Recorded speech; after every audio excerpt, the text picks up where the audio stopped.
దేవునికి స్తోత్రాలు. ప్రభువైన యేసుక్రీస్తు నామంలో ఈ కార్యక్రమం చూస్తున్న మీ అందరికీ శుభాభివందనాలు. ఈరోజు మనము దేవుని యొక్క వాక్యాన్ని గమనించుదాం. మనకు ఒక దుప్పి లాంటి ఆసక్తి ఉండాలని దేవుని యొక్క వాక్యం సెలవిస్తున్నది. యేసుక్రీస్తు ప్రభువారు కూడా మరి ఈ వాక్యం సెలవిస్తున్నది, ఆసక్తి విషయంలో మాంద్యులు కాక అంటున్నాడు. అంటే మనకు ఒక దుప్పి లాంటి ఆసక్తి మనలో ఉండాలి. ఇక్కడ కీర్తనలు 42వ కీర్తన మొదటి వచనంలో, దుప్పి నీటి వాగుల కొరకు ఆశపడినట్లు దేవా, నీ కొరకు నా ప్రాణం ఆశపడుచున్నది. నా ప్రాణము దేవుని కొరకు తృష్ణగొనుచున్నది. జీవంగల దేవుని కొరకు తృష్ణగొనుచున్నది. దేవుని సన్నిధికి నేనెప్పుడు వచ్చెదను. ఆయన సన్నిధికి నేనెప్పుడు కనబడెదను.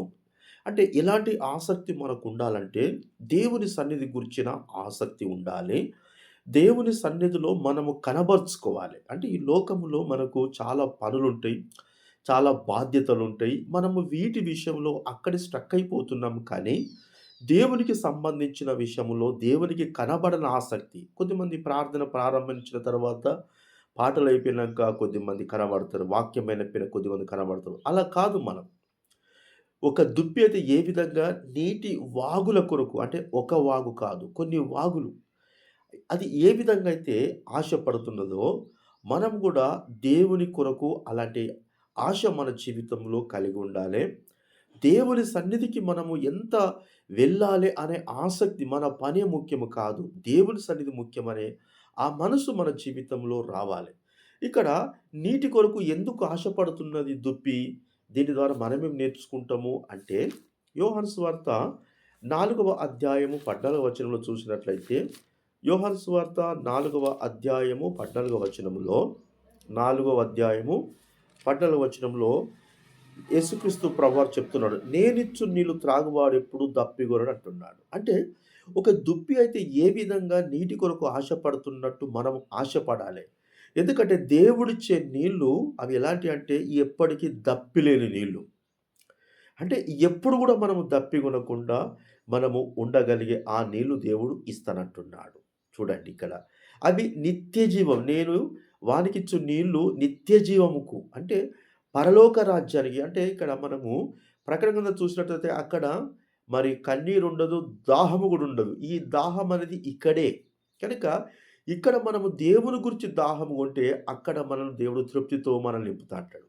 ఇక్కడ నీరు అనేది ఒక ప్రార్థన జీవితానికి చాలా సాదృశ్యంగా మనము, వాక్యం అనేది ఏమో మరి ఆహారానికి, నీరు అనేది ప్రార్థనకు సాదృశ్యంగా మనం చూడగలము. అంటే మనము దేవుని సన్నిధిలో మనము చేసే ప్రార్థన దేవునికి కనబడాలన్న ఆసక్తి మనలో ఉండాలి.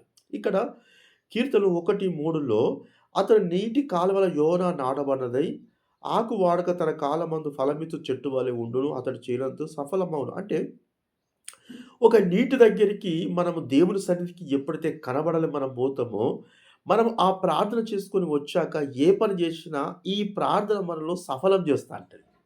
అంటే ఒక చెట్టయితే ఏ విధంగా నీళ్లను అందించుకుంటా ఆ యొక్క మరి ఆ యొక్క నీరు అయితే ఏ విధంగా చెట్టుకు ఆ నీరు అందించుకుంటా మరి ఎండిపోకుండా పచ్చగా ఉంటదో, సఫలము చేస్తదో, మన జీవితంలో కూడా ప్రార్థన జీవితమును మనం కలిగి ఉండి, దేవుని సన్నిధికి మనము క్రమంగా వచ్చినట్లయితే, మనము ఏ పని చేసినా సఫలమైతని దేవుని యొక్క వాక్యము సెలవిస్తున్నది. కనుక నీరు ఎంత సమృద్ధిగా మనము తీసుకుంటే అంత మన జీవితానికి చాలా మంచిది. ఎంత ప్రార్థన గడిపితే అంత మనకు మంచిది. సంఖ్యాకాండము 20వ అధ్యాయము 11వ వచనం చూసినట్లయితే, ఇక్కడ మోషే తన చెయ్యి ఎత్తి 2 మారు తన కర్రతో ఆ బండను కొట్టగా నీళ్లు సమృద్ధిగా ప్రవహించెను. ఆ బండ క్రీస్తే. క్రీస్తులో సమృద్ధి ఉన్నది, సకలమున్నది. తరగని ఆశీర్వాదం ఉన్నది, తరగని నిత్య జీవం ఉన్నది.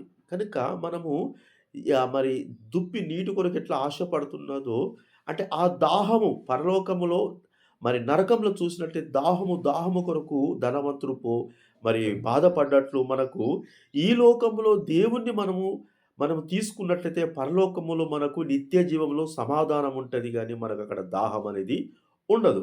ఇక్కడ కీర్తనల గ్రంథము 1వ అధ్యాయం 8వ వచనం చూసినట్లయితే, కీర్తనల గ్రంథము 1వ అధ్యాయము 8వ వచనములో, నీ ప్రజల మీదికి నీ ఆశీర్వాదం వచ్చును.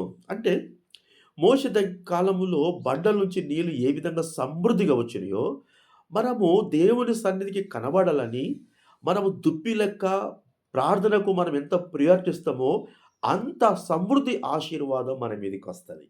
కనుక దుప్పి లాంటి ఆ ఆసక్తిని మనము పొందుకోవాలని దేవుని యొక్క వాక్యం సెలవిస్తున్నది. కనుక ఇంకా మనము రాను రాను అక్రమ విస్తరణ చేత అనేకుల ప్రేమ చల్లారున్నది. కనుక మొదటున్నంత ఆసక్తి, మొదటున్నంత ప్రార్థన అనేది కరువైపోతున్నది గనుక, మనము దేవుని సన్నిధికెళ్ళి నిత్య జీవన నీళ్ళను మనం పొందుకున్న వారముగా ఉండాలని దేవుని యొక్క వాక్యము సెలవిస్తున్నది. ఈ కొద్ది మాటలు ప్రభు మన వెనికిలో దీవించును గాక. Praise the lord to all. Thank you.